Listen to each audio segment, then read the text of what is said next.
后来乡亲啊，继续来关心高雄的升达发电厂，昨暝8:05分发生着气爆，加在这个火真紧就拍花，无人伤亡。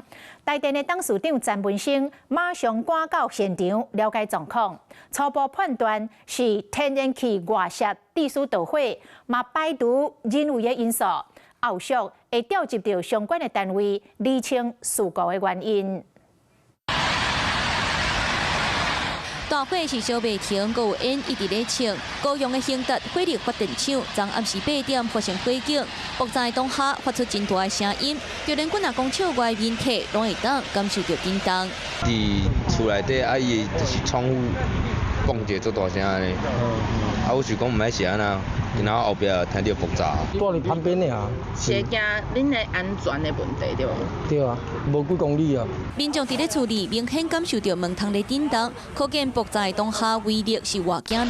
留伫咧厂区内底的员工第一时间嘛拢出来嚟做记录。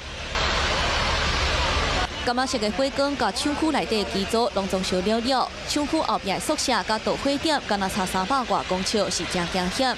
来看规个事件的时间，查到暗时的7点57分，监测到天然气泄漏，工作人员真紧就停机通报。想袂到8点05分就发生火警，8点24分消防局接到通报就赶到现场，20分钟以内就甲火拍花。台电董事长詹文生嘛证实，导火原因就是动力气的新离合机组运转测试的时，天然气泄漏引起。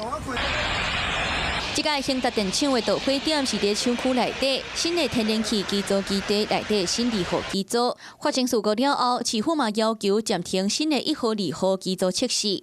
董事长詹文生今仔日一透早嘛调集施工的厂商，要查清事故的原因，有天然气泄漏的位置，要赶紧给大众一个完整的交代。 Hello， 我是张新文。想要抢先掌握最及时的新闻资讯吗？赶快订阅、按赞、开启小铃铛，锁定华视新闻 YouTube 频道。